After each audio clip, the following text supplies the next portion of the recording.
Other Generations, episode 27.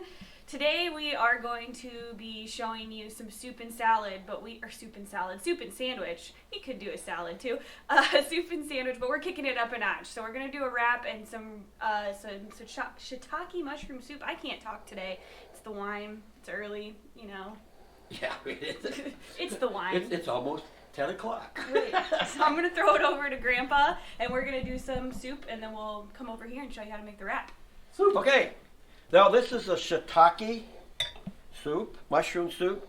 And shiitake mushrooms are a little meaty. They taste a little woody. In fact, shiitake, S-H-I-I in Japanese, means wood. And these grow on trees.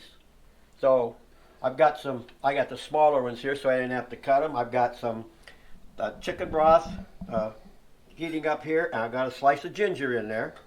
I'm going to put the mushrooms in, and this doesn't take too long to do. So while the mushrooms are cooking, just to give it a little bit different, I'm going to thread an egg in, and the way I do that is I thread it through a fork. Whoops, not too much here, Tom. There you go. Thread it through a fork. So it's like egg drop soup with some... Yeah, basically it's an egg drop soup with shiitake mushrooms in it. And so I've got that in there. Now that I've got that in there, I'll just pass that over to Brock and Amanda, and I'll stir the soup here so it's ready, and they can work on the wrap. All right, so we're going to be making an Asian duck wrap. We had some leftover duck leg that we've made, and it's such a popular thing when we did it for New Year's. We decided to bring back the duck, and we've been eating a lot of duck since then. It's delicious. So, got some leftover duck leg I'm going to throw into a bowl here. We've got some coleslaw uncoated, so it's just the lettuce and the cabbage into my bowl. I'm going to eyeball it. I don't need quite that much. All right. And then I've got some peanuts. If you're allergic to peanuts or nuts, you could substitute water chestnuts just so you have that crunch in there. I mean, the coleslaw will give it a little crunch, but if you want a little more, I'd suggest doing some water chestnuts. So we're going to put our peanuts in here. All right. And then we need a little bit of cilantro. I'm just going to eyeball this and tear it up in here. Eyeballing it's always good. We just like to eyeball around here. We've got measurements. Who needs them? Who needs measurements? We don't need no stinking measurements. Especially when it comes to cheese. Unless you're baking. Unless That's you're baking. That's Yeah. one Make sure tablespoon. You better put 1 tablespoon in. Follow the directions when you're baking, please. All right, and then we've got a little ginger root here.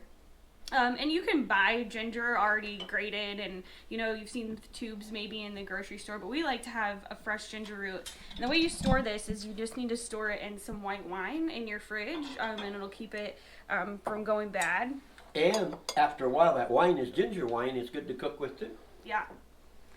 Or can you drink it? Sure. I don't know how to drink it. That's all right. All right, so we're going to grate a little bit of ginger over the top of this. Can't tell if it's coming out or not. You probably got to scrape it off. There you go. All right, we're going to scrape it off with my ginger. Get it in there. Just gives it a little bit of extra kick. All right, and then I've got some chopped green onion here. I'm going to put all of those in because I like green onion. And then I'm just going to top that with some Asian sesame dressing. And you can just buy that in the store, or you can make your own if you wanted. We just went semi-homemade today. Going to mix that all up. That looks good. It does. Give that a little Smells mix. And then we've got some tremendous. Pineapple here. I'm going to do just a little bit of that in there. And I threw in some juice to give it a little bit of extra coating. And since I always forget...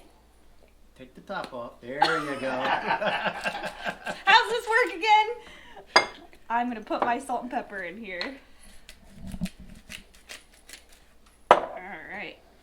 Get this all mixed up together, and then I'm going to hand it over to Dad so he can wrap it up for us. All right.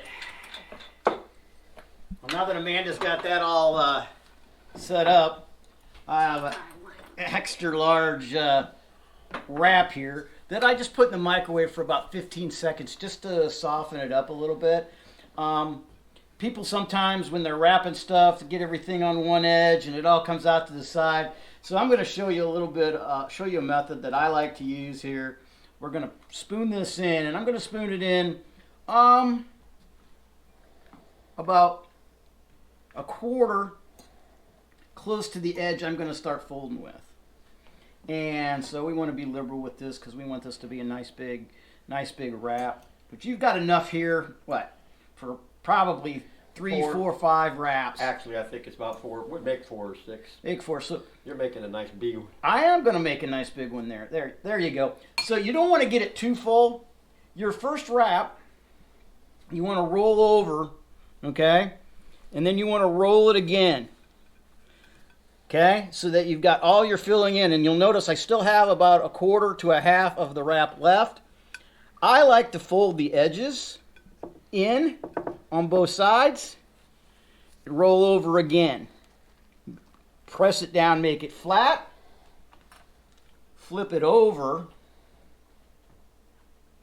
and put in a holder for it. That way the edges are sealed up nice and tight, and when people bite into it, they don't have stuff coming out the ends. So now we're going to pair this with our soup. You did a pretty good job. So you could throw that on the griddle or Sure. into your cast iron, give it a little brown on the outside, make the tortilla crispy. But if you warm up that tortilla, it's going to definitely roll up well for you. And we paired that with the soup and a little bit of champagne just for a kind of a nice little meal. There's your wrap. There's your soup. Pretty easy. Pretty easy lunch, folks. Yep. You could, of course, do this for dinner if you want a lighter dinner, but looks like a good lunch to me. I'm excited to dig into that. I was going to say, I'm ready to eat that. So, remember, folks, if you're watching the video, go to the website, www.cookingtogether.com. On there, we have a merch site. You can get hats and shirts and chef coats and coffee and our little mini choppers and some of the other items that we have on there. They make nice gifts, especially for the cook in the house. So give it a look, order some stuff, and it'll get shipped right to you. What else can we get on the website, Grandpa? The cookbook. Cookbooks. Yeah, please help me out with the cookbooks because remember the proceeds go to the Susan G. Komen Breast Cancer Foundation, and that's what we started it for. So go on there. Price now $29.95. $29.95 for that beautiful cookbook. Got an easel inside, 200 pages of recipes, tidbits, all kinds of fun. So check it out. And of course, if you like the video, make sure to follow us and subscribe to our channel on YouTube. You can follow us on Instagram. You can find us on Facebook under Cooking Together Generations. Make sure to give us a like. And you can, of course, find all of our videos on the website as well. That's it, folks. Enjoy your lunch. We will. Keep cooking together. Cheers. Cheers.